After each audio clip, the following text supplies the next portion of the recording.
What's made them happy? I love the meat pie thing with mushroom, though I didn't taste it, but I like the idea.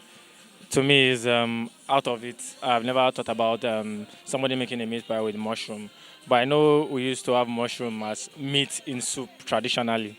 So having it in meat pie is something that I like too. And then I like the coconut water juice. Cool. Over here, we actually had mushroom in okra in replacing meat. It was completely vegetarian, completely vegan, and it tasted so nice. People couldn't believe it didn't have any meat in it. Had salt and pepper mushroom. Basically, you just have mushrooms in a dry skillet with some black pepper and some salt. It tastes delicious. It's a nice snack you can have. It's like she said, it's low in carbohydrates, low in fats, high in proteins, and high in fiber. It's a good thing for diabetics, for instance. People with high cholesterol can use it. Basically, a healthy lifestyle. It has antioxidants in it, so yes, we know some of it actually has been used because of the anti-cancer properties. So it's a very good thing to eat.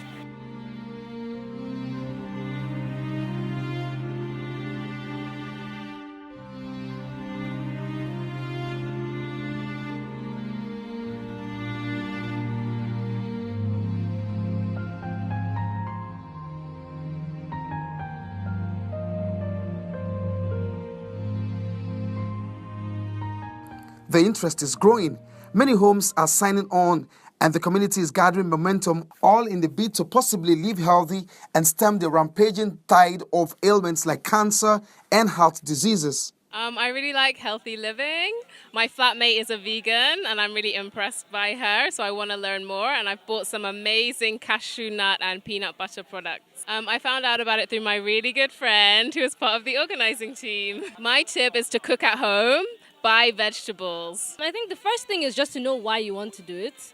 The reason I've been able to stick with this for so long is because I have conviction about why I want to do it. A lot of people start it maybe because they want to lose weight, but then once they've lost the weight, they go back and the weight comes back. So if you have a good reason, you'll stick with it. And then the second is to find recipes you enjoy.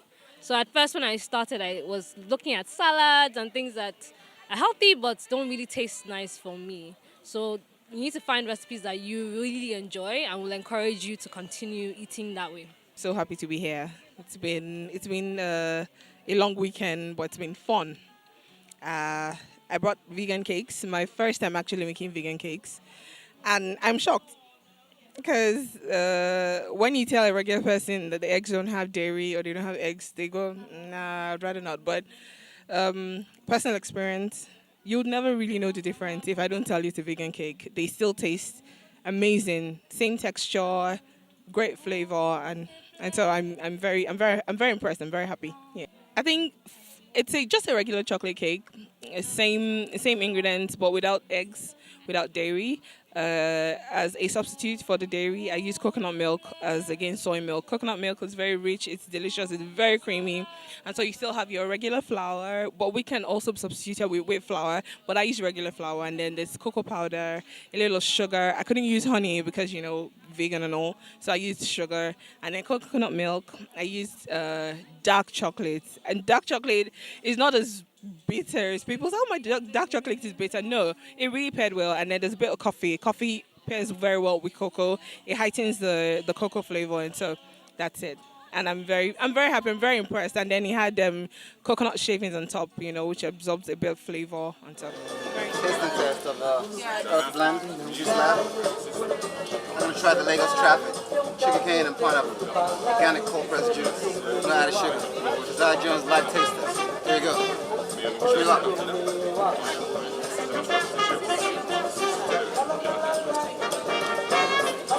Wow, that's all right. That's very nice. I say well done. Thank you. Still looking for reasons to make considerations in this regard? Check out the statistics. Raising animals for food is said to be responsible for more greenhouse than all transportation put together. It is also said to be responsible for 55% of U.S. water consumption. It's also the leading cause of rainforest destruction. Livestock consume up to 50% of all grains and more. Whereas switching to vegan diet saves 30 square feet of forested land, 1,100 gallons of water, and more. When I went vegan, I started to think more about what I eat, right, and how healthy it is. And I found out that major ingredient in a lot of these seasoning cubes is MSG, monosodium glutamate, which is really a toxin in your body, although it tastes nice. So I started to cut those things out. And then I realized that when I don't cook with Maggi, I have to be more creative with like spices, and I started to discover more spices. We have such an abundance of native spices in Nigeria. So the mixture of spices, my go-to mixture of spices is curry, thyme, and Cameroon pepper. And then iru is like the basic seasoning I use in most of my Nigerian dishes. Now is the time that we should realize that what we are searching for is actually within us. No matter how much we spend, how much money we have, the happiness still is something that we seek for here and there. So let's close our eyes and take a deep breath in and realize that's all within us.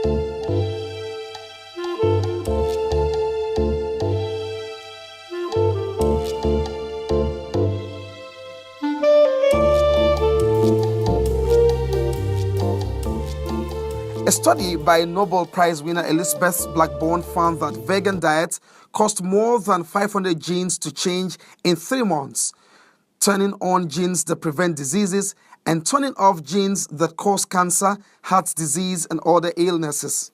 Indeed, the vegan community is a conscious, healthy society that is fast developing all around us, and it does seem like they've got a message that is too scientifically proven to be ignored. VegFest is not necessarily a presentation of animal rights advocates. Rather, practitioners and advocates who make up that community want to be seen as people who unite in compassion and educate about ethical, environmental, economic, and health benefits of a plant-based diet. There has been several movies produced in this regard. One of it is Fork Over Knives, which is a documentary by Dr. Colin Campbell and Cardwell, 2 pioneers in the plant-based movement. The film covers much of what is discussed in the book The China Study. You will understand much more about your own health and how our society has become so disease-ridden over the past 50 years. Plant Pure Nature is the sequel to that documentary, Fork Over Knives. VegFest is now providing the platform for promoting such ideologies that are time-proven and tested to guarantee longevity through plant. The Nigerian version is the 3rd in the series. The advocates hope much more Nigerians will embrace the movement and join to grow the community of people going and supporting green. That's our show for this week. Let's have your opinion using the handles showing on your screen right now. Bye for now.